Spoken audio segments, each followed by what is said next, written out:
사랑하는 성도 여러분, 반갑습니다. 부활의 주님이 우리와 함께 하십니다. 우리와 함께 하시는 주님을 찬양합니다. 기도합시다. 하나님 감사합니다. 오늘도 저희들에게 또 새 주간을 맞이하게 하시고 또 우리가 주님 은혜 안에서 또 하나님과 말씀과 함께 또 새로운 삶을 살게 하여 주시니 감사합니다. 저희들의 삶이 언제나 주님 은혜 안에서 복되고 거룩한 삶, 또 혼돈스럽고 또 여러 가지로 두려움, 위기가 가득한 이 세상 속에서 오늘도 저희들이 거룩하게 승리의 길을 걸어갈 수 있도록 성령님 인도하여 주시옵소서. 예수님 이름으로 기도합니다. 아멘. 네, 오늘 말씀은 누가복음 4장 31절에서 44절입니다. 제가 읽겠습니다. 갈릴리 가버나움 동네에 내려오사 안식일에 가르치심에 그들이 그 가르치심에 논란이 이는 그 말씀이 권위가 있음이라라. 이 회당에 더러운 귀신 들린 사람이 있어 크게 소리질러 이르되 아 나사렛 예수여 우리가 당신과 무슨 상관이 있나이까 우리를 멸하러 왔나이까 나는 당신이 누구인지 아노니 하나님의 거룩한 자니이다. 예수께서 꾸짖어 이르시되 잠잠하고 그 사람에게서 나오라 하시니 귀신이 그 사람을 무리 중에 넘어뜨리고 나오되 그 사람은 상하지 아니한지라. 다 놀라 서로 말하되 이 어떠한 말씀인고 권위와 능력으로 더러운 귀신을 명함에 나가는도다 하더라. 이에 예수의 소문이 그 근처 사방에 퍼지니라. 예수께서 일어나 회당에서 나가사 시몬의 집에 들어가시니 시몬의 장모가 중한 열병을 앓고 있는지라. 사람들이 그를 위하여 예수께 구하니 예수께서 가까이 서서 열병을 꾸짖으신대 병이 떠나고 여자가 곧 일어나 그들에게 수종드니라. 해가 질 무렵에 사람들이 온갖 병자들을 데리고 나오매 예수께서 일일이 그 위에 손을 얹으사 고치시니 여러 사람에게서 귀신들이 나가며 소리질러 이르되 당신은 하나님의 아들이니이다. 예수께서 꾸짖으사 그들의 말함을 허락하지 아니하시는지라. 이는 자기를 그리스도인 줄 알미러라. 날이 밝으며 예수께서 나오사 한적한 곳에 가시니 무리가 찾다가 만나서 자기들에게서 떠나시지 못하게 만류하려 하매 예수께서 이르시되 내가 다른 동네들에서도 하나님의 나라 복음을 전하여야 하리니 나는 이 일을 위해 보내심을 받았노라 하시고 갈릴리 여러 회당에서 전도하시더라. 아멘. 자, 이제 오늘 말씀은 누가복음에서 예수님이 이제 첫 번으로 기적을 행하신 그러한 말씀이 오늘 본문에 나옵니다. 자, 오늘 말씀을 보기 전에 사실 우리가 어제 보아야 될 말씀 14절부터 30절을 좀 봤어야 되는데요. 그 중에서 가장 중요한 포인트 한 군데만 보면 이제 18절입니다. 18절에 이런 말씀이 있어요. 주의 성령이 내게 임하셨으니 이는 가난한 자에게 복음을 전하게 하시려고 내게 기름을 부으고 나를 보내사 포로된 자에게 자유를 눈먼 자에게 다시 보게 함을 전파하며 눌린 자를 자유롭게 하고 주의 은혜의 해를 전파하게 하려 하심이라. 자, 이 말씀은 예수님이 이제 나사렛 회당에 가셔서 거기서 회당에서 그 당시 이제 회당에서는 회당에 모일 때 성인 남자는 누구든지 그 순서 중에 그 당시는 이제 양피지에 쓴 이제 두루마리로 되어 있는 그 성경을 꺼내서 읽고 그 말씀을 해설할 수 있는 그러한 권리가 있었습니다. 그러니까 예수님께서 이 회당, 나사렛 회당에서 말씀을 펼쳐 읽으셨습니다. 그것이 바로 18절, 19절이고요. 바로 이사야서에 나오는 말씀이죠. 58장 또 61장에 나오는 이 말씀인데, 자, 이 말씀을 하신 후에 예수님께서 이렇게 말씀하셨어요. 이 글이 오늘 너희 귀에 응하였다. 자, 그러니까 이사야를 통해 선포되었던 이 예언의 말씀이 오늘 너희 가운데 성취되었다는 거예요. 자, 무엇일까요? 포로된 자에게 자유, 눈먼 자에게 다시 보게 함을 기름 부으신 자를 통해서 일으키시겠다 했는데 그것이 오늘 너희 눈앞에서 이루어졌다. 다시 말하면 예수님이 내가 너희 앞에 서 있는 나가 바로 이러한 예언된, 약속된 바로 그 하나님의 아들이심을 분명히 밝히시는 거죠. 그리고 이것은 예수님의 복음의 성격을 분명하게 규명해 줍니다. 이 성격은 무엇이에요? 포로된 자에게 자유를, 눈먼 자에게 다시 보게 함, 눌린 자를 자유롭게 주의 은혜의 해를 전파하는 것이다. 자, 이것을 이제 염두에 두고 오늘 말씀을 보게 됩니다. 오늘 말씀은 이제 안식일에 가버나움에 이제 오셨어요. 여기서 그들을 가르치실 때 이 사람들이 예수님의 권위에 놀라죠. 이 권위, 사람들이 놀라게 된 예수님의 권위, 이것이 곧 하나님의 아들이심을 또한 증명하는 그러한 모습이라고 할 수 있어요. 하나님이 보내신 메시아가 바로 예수님이구나. 왜냐하면 가르치심의 권위가 있기 때문이죠. 자, 이렇게 말씀에 권위가 있는 예수님께서 33절 회당에 더러운 귀신 들린 사람이 있어서, 그러니까 회당에 그 더러운 귀신 들린 사람이 거기에 늘 들어왔던 것 같아요. 그래서 크게 막 소리 지르고 하니까 예수님께서 이 사람을 고치십니다. 근데 이 사람이 소리 지르면서 뭐라고 합니까? 나사렛 예수여, 우리가 당신과 무슨 상관이 있습니까? 우리를 멸하러 왔습니까? 당신이 누구인지 압니다. 하나님의 거룩한 자입니다. 자, 이게 귀신 들린 사람이 말 그대로 귀신처럼 예수님을 알아봐요. 하나님의 아들입니다. 당신은 하나님의 아들입니다. 자, 이 귀신이 말하는 이 말은 신앙의 고백은 아니죠. 단지 예수님이 누구이신가를 이 귀신이 알고 있음을 말하고 있어요. 그가 우리처럼 믿음의 고백을 하는 것은 아니에요. 자, 이렇게 예수님이 누구이신지를 이 귀신은 그 즉각적으로 알아채죠. 그때 예수님이 꾸짖어서 잠잠하고 그 사람에게서 나오라 이렇게 명령하시자. 이제 꾸짖는다는 것은 권위가 있는 또 선지자가 능력 있는 자가 어떤 그 능력을 베풀 때 행하는 그러한 것을 표현하는 그러한 단어입니다. 꾸짖어서 그 사람에게서 나오라 하니까 이 귀신이 이 사람에게서 떠나갔습니다. 이 사람이 온전하여졌죠. 사람들이 이것을 보고 깜짝 놀라며 그 소문이 온 사방에 퍼져나갔습니다. 자, 여기서 우리는 예수님께서 이 귀신 들린 자를 자유케 하셨음에 초점을 둘 필요가 있어요. 예수님은 귀신 들린 자를 자유케 하였다. 그 말은 귀신에 사로잡혀 있었어요. 귀신에 속박되어 있었어요. 그런데 예수님이 그를 자유케 하신 것이요. 바로 이사야서의 말씀처럼 눈먼 자가 보게 되고 눌린 자가 자유함을 얻는다. 그 약속의 말씀이 진정한 메시아이신 예수 그리스도를 통하여서 실제로 이루어짐을 증거하고 있습니다.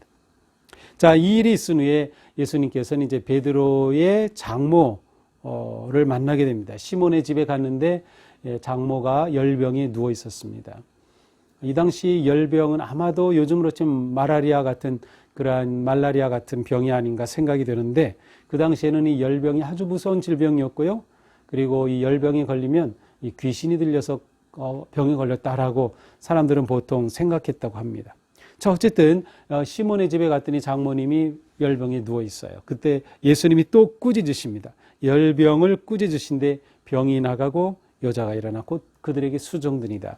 자, 베드로의 장모님은 열병으로 정말 사경을 헤매다가 예수님께서 꾸짖어 고쳐주셨어요. 그러자 완전히 회복이 되어서 그들에게, 거기 모여있는 예수님과 제자들 모여있는 사람들에게 수종드니다 봉사하고 섬겼다라고 하는 것이죠.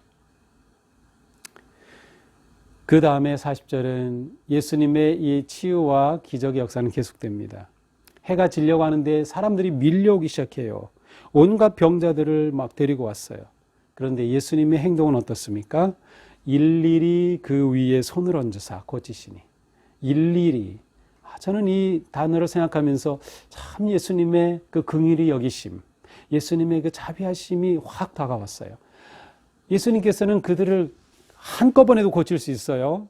쫙 한번 명해서 모두 한꺼번에 싹 고칠 수도 있는데 일일이 손을 얹었어요. 일일이 안수하여 주셨어요. 자, 이 예수님의 이 사랑의 터치. 그러자 귀신들이 막 떠나가고 치유의 역사가 계속 일어났습니다. 그런데 그때 소리 지르는 귀신들. 자, 이번에도 귀신이 소리 지르는데 똑같은 말을 합니다. 앞에서도 우리는 당신이 누구인 줄 아노니 하나님의 거룩한 자니이다. 근데 이번에도 귀신이 나가면서 당신은 하나님의 아들이니다. 이렇게 말을 해요. 그때 예수님이 꾸짖으시죠. 말하지 말아라. 꾸짖으십니다. 그 이유가 자기를 그리스도인 줄 알미라라. 귀신들이 자기가 하나님의 아들, 그리스도이심을 알기 때문이다. 자, 왜 그리스도이심을 안다고 해서 금지시킬까요? 지금 예수님은 처음 기적을 행하시면서 말씀의 가르침의 권세, 능력이 있었어요. 그리고 실제로 귀신을 고쳐요. 또 열병에 걸린 시몬의 장모를 고치죠. 이 놀라운 기적과 치유의 능력의 강력한 역사가 나타날 때 이 귀신들이 바라 그리스도다라고 말하려고 하는 거죠. 그런데 예수님의 그리스도 되심은 물론 이 치유와 말씀의 능력으로도 드러나지만 예수님의 진정한 그리스도 되심의 완성은 십자가의 죽으심에 있었어요. 그러니까 예수님의 이러한 모습만을 보고 그리스도다라고 하면 그리스도의 진정한 모습을 모르게 되는 거죠. 하나님께서 이 땅에 보내신 메시아는 고난받는 종으로 오셨어요. 겸손한 모습으로 이 땅에 태어나셨고 고난받는 종으로 오셨고 십자가에서 자신을 대속의 제물로 내어 주시게 되어 있었죠. 따라서 진정한 그리스도의 모습이 이것 가지고는 부족합니다. 그러한 모습을 드러내지만 그리스도를 거짓으로 이해하고 잘못 오해할 소지가 있는 거예요. 예수님이 계속 막으십니다. 이것을 함구령이라고 합니다. 함구령. 이제 누가복음은 이것이 그렇게 크게 나타나진 않는데 마가복음은 예수님의 함구령이 아주 정확하게 나와 있어요. 그리고 마지막에 가서야 예수님이 스스로 고난당하실 것을 드러내십니다. 그러니까 고난을 말하기 전까지는 예수님을 말하지 말라. 바로 이거죠. 이렇게 예수님의 기적의 역사 그 하루의 일과는 지나갔습니다. 다음 절 42절 날이 밝음에 예수께서 나오사 한적한 곳에 가시니 예수님이 이제 다음날 한적한 곳에 가셨어요. 예수님의 이 모습을 볼 때 사람들과 그렇게 함께하고 참 바쁘게 사역하시다가도 한적한 곳을 찾으셔요. 하나님 앞에 서시는 시간이죠. 그런데 사람들이 어떻게 예수님을 알고 또 찾아왔어요. 그리고 우리를 떠나지 마십시오라고 한적한 곳으로 가시려는 예수님을 붙잡았습니다. 어떻게 보면 자신들에게는 좋아요. 예수님이 계시면 얼마나 좋겠어요. 그런데 예수님은 그들만을 위해서 온 것이 아니었어요. 모든 사람을 위해서 오셨죠. 그래서 말씀하십니다. 내가 다른 동네들에서도 하나님의 나라 복음을 전하여야 하리니 나는 이 일을 위해 보내심을 받았노라. 그리고 갈릴리 여러 회당에 다니시면서 전도하시더라. 자, 오늘 말씀을 보면서 우리는 먼저 하나님께서 보내신 진정한 메시아이신 예수님을 확인하게 됩니다. 자, 메시아는 누구이신가? 이사야서에 예언된 그대로 눌린 자가 자유함을 얻는 거예요. 눈먼 자가 보게 됨을 얻게 되는 거예요. 하나님의 놀라운 은혜를 선포하는 것이죠.